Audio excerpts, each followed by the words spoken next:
This episode is a trackpads.com production.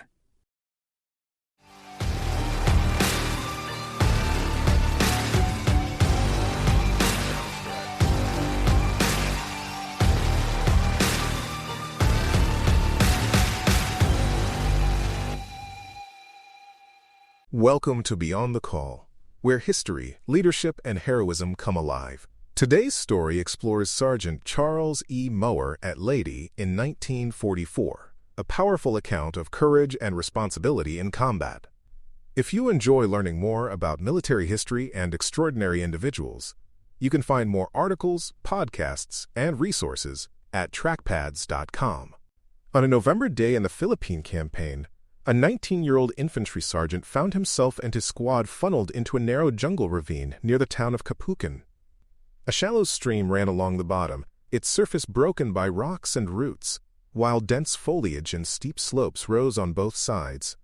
Hidden in that greenery, Japanese machine guns and riflemen waited for the Americans to step into the open watercourse. When they did, the ravine exploded with fire, turning the stream into a deadly corridor with almost no cover. Before we continue, I want to mention the Medal of Honor book series that accompanies this work.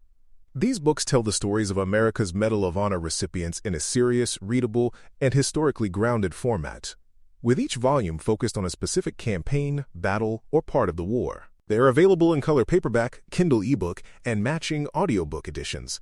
You can find them at militaryauthor.me. The first burst tore through the lead elements of the squad. Their squad leader went down in that opening blast, leaving the men momentarily stunned and unsure which way to move. In the chaos, Sergeant Charles Mower, the assistant squad leader, stepped forward without hesitation and took command. He ordered the men to keep moving and to return fire as they advanced, knowing that standing still in that gulch meant death. Beyond the Call is the Monday feature of Dispatch, U.S. Military History magazine. Even as gunfire chewed into the banks and splashed into the water, he pushed into the stream, leading from the front where the danger was greatest. To understand how a 19-year-old reached that point, it helps to look back to his beginnings in Chippewa Falls, Wisconsin. Born in 1924, he grew up in a community shaped by hard work, modest means, and the shared strain of the Great Depression. Like many in small industrial towns, his childhood mixed school, chores, and part-time jobs that helped support the family. When the attack on Pearl Harbor pulled the United States fully into the Second World War, the conflict stopped being just a map in the newspaper and became a call to service. Mower answered by enlisting in the United States Army, trading the familiar streets of his hometown for the strict routines of infantry training and the close bonds of barracks life. In training, he learned to handle the M1 rifle, to move a squad across open ground, and to read terrain quickly under pressure. Instructors drilled him on fire and maneuver, on how to use even small rises and ditches as protection, and on how to keep frightened men focused. Those lessons mattered. His calm presence and reliability led to promotion to sergeant and the role of assistant squad leader, a position that placed him close to the front of any advance. He was assigned to Company A of the 34th Infantry Regiment, part of the 24th Infantry Division, a formation already blooded in Pacific fighting. By late 1944, that division was landing on the island of Leyte as part of the broader effort to retake the Philippines and cut Japan off from vital resources. The mission that brought Mower to the ravine near Capucan was one many infantry units faced in that campaign.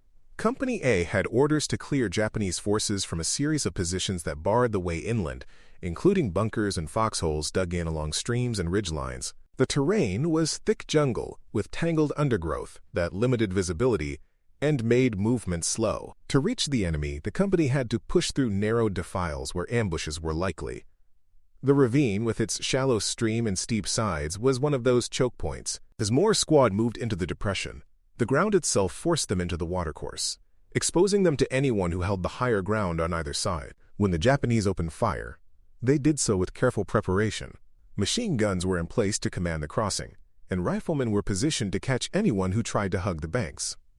In seconds, the calm of the jungle snapped into a storm of noise as bullets cracked overhead, slapped the water, and tore into the vegetation. The squad leader fell almost immediately, collapsing in the stream bed and leaving the men momentarily frozen. Mower stepped into that gap, calling out orders and urging his soldiers to keep moving forward rather than bunching up in the kill zone. He entered the stream himself, wading through the shallow water under a curtain of fire, determined to lead where the men could see him.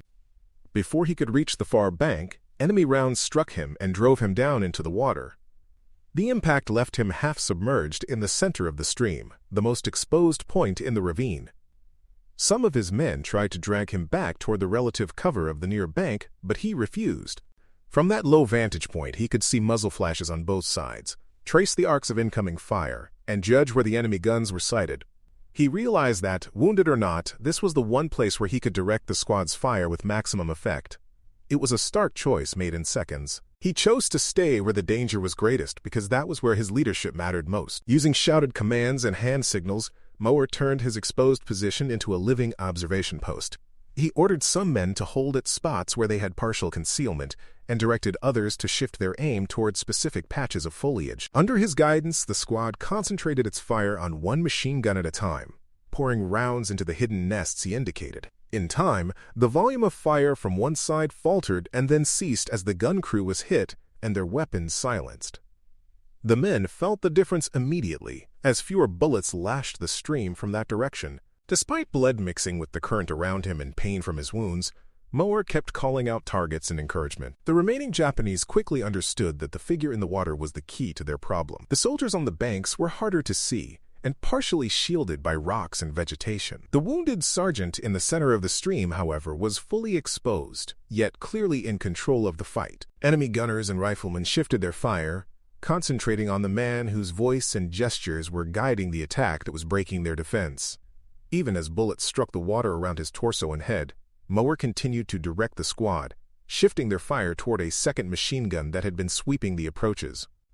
Under his direction, that weapon too was brought under effective fire and reduced to silence. By the time a final deadly burst from the remaining defenders struck him, Mower had accomplished what he set out to do. The main enemy guns commanding the crossing were destroyed or neutralized, and several rifle pits had been cleared.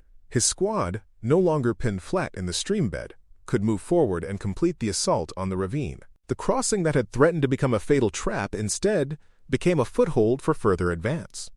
In the formal language of the Medal of Honor, this is described as gallant initiative, heroic determination, and magnificent leadership, but on the ground it meant he gave his last strength and breath to keep his men moving and the mission alive. His death came only after he had done everything possible to ensure their survival. The official citation records these facts in measured phrases. It notes that he assumed command when the squad leader fell, that he advanced through the stream under heavy fire, and that he was severely wounded before reaching the far bank. It emphasizes that he chose to remain in his exposed position in order to better direct the attack, refusing assistance and declining to move to safety. It credits him with guiding the destruction of 2 machine guns and numerous riflemen, even as all remaining enemy firepower focused on him. Terms like conspicuous gallantry and intrepidity under fire can sound distant, yet here they describe a concrete reality. A young sergeant lay half-submerged in a jungle stream and used his last moments to observe, decide, and command so that his squad might live. The impact of that decision reached beyond the few minutes of the firefight.